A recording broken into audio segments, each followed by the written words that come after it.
Ay! Ay, di ko naman alam na nakasunod ka. At paano hindi ako susunod sa'yo? Hindi ko masikmura kung anong nangyayari doon sa labas. Hay nako! Puro na lang Trudis! Welcome back, Trudis! Namimiss ka namin, Trudis! Heh! Ma! Kailan ba mawawala yung bata niya dito? Nakasakas ang boses mo, ha? Pero, mama, akala ko ba kasado na yung plano mo? At yung precious na yan, akala ko ba okay yan? Eh, palpak din pala eh. Teka muna. Excuse me. Alam ba namin na uulan? Kinausap ba kami ng panahon? Nagpasabi ba ang pag-asa sa amin? Kayong dalawa, ha? Imbes na maghanap kayo ng masisisi, bakit hindi nyo na lang kami tulungan ng mag-isip ng panibagong mga plano? Hay naku, Ma. Labas na nga ako sa mga plano-plano na yan. Bata pa rin naman ako. Gusto ko na mawala si Trudis. Kung paano mangyayari nun, kayo nang bahala.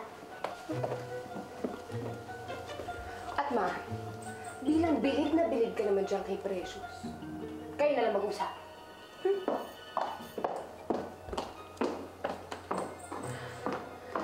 Ano ba? Wala na ba akong maaasahan dito? Ako na lang, ako na lang, ako na lang.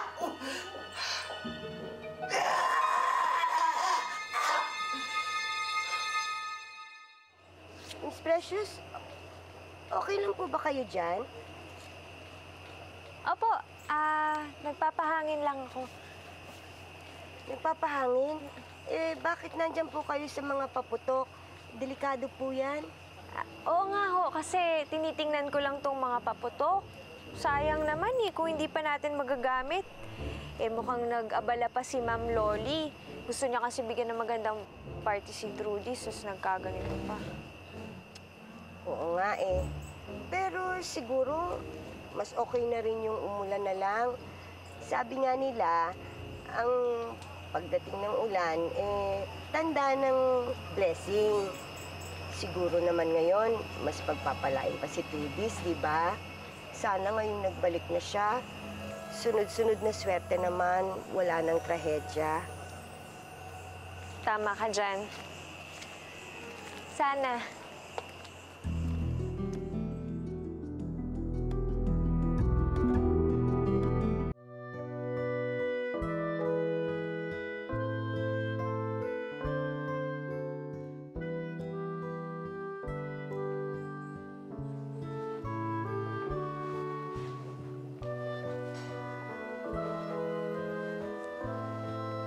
O, anak. Bakit nag-iisa ka dito? Ang tatay mo tsaka si Ronnie, si Martin. O, ano na ba itatawag natin? Sabi niya, Ronnie na lang daw kasi wala naman daw yung pinagkaiba sa totoo niyang pangalan na Martin. Kasi kung sino daw talaga siya, yun ang pinakilala niya sa atin, ang totoo niyang pagkatao. Ah, hindi ka tulad ni Migs.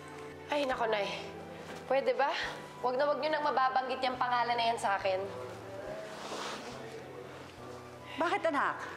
Kapag hindi ba binanggit ang pangalan ni Migs, hindi siya sumasagi sa isipan mo? Ay naman. Anak, ito ba namang tanda kong to?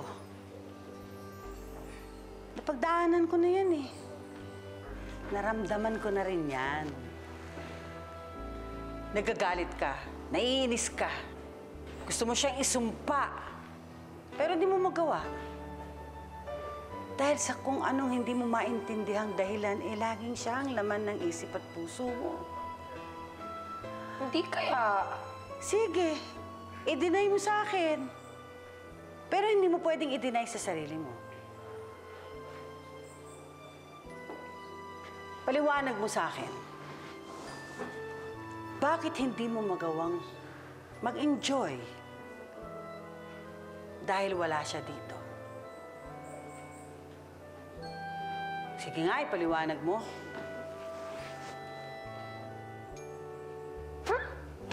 Diyan na nga kayo, Nay. Insan. Naami ko na yung chibog sa lobo. Tara na, pasok na tayo. Kanina pa ako gutom na gutom dito eh. Ano ba? Nahihiya ako eh. Pwes ako hindi, lalo na sikmura ako. Sandali lang naman. Anong sandali? Pambihira ka naman, sabi mo, sabay tayong pupunta dito. Di ba? Papasok tayo. Tapos ano ngayon, nahihiya ka? Ako na lang pupunta. Gusto ko makita si Trudis. Gusto ko rin makita si Ched. Gusto kong malaman kung okay lang ba talaga sila. Ang tanong, ito tanong. Siguradong kaya mo bang tanggapin naman, bubutata ka naman ni Ched? Nandun ang kuya mo. Kung ako sa'yo, umuwi ka na lang.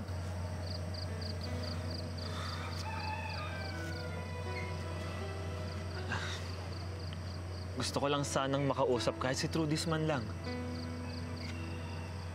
Gusto ko lang sabihin sa kanya na hindi ko ginusto yung nangyari.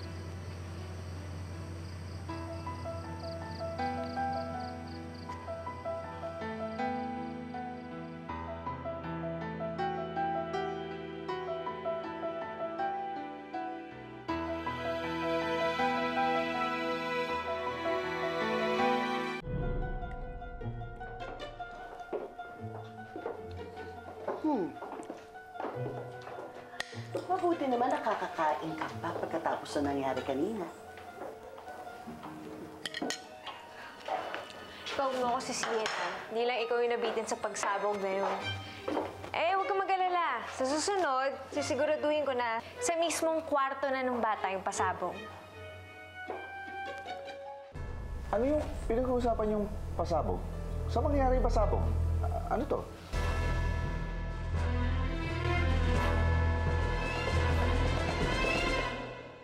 Mukhang hindi susukang utol mo. Matindi ang tama niya kay Ched. You're being too hard on yourself. You have to move on. Nahihirapan si Migs na malayo kay Trudis. Damay ko na rin siya. Siya naman ang aagawan ko. Gusto mo ba tulungan kita makamove on at makalimot? Sino bang gusto mong kalimutan? Kakapalan ko na po yung mukha ko. Kahit anong trabaho tatanggapin ko po, hindi po ako mapili. Katulad ni Trudis, baka kailangan niya po ng yaya.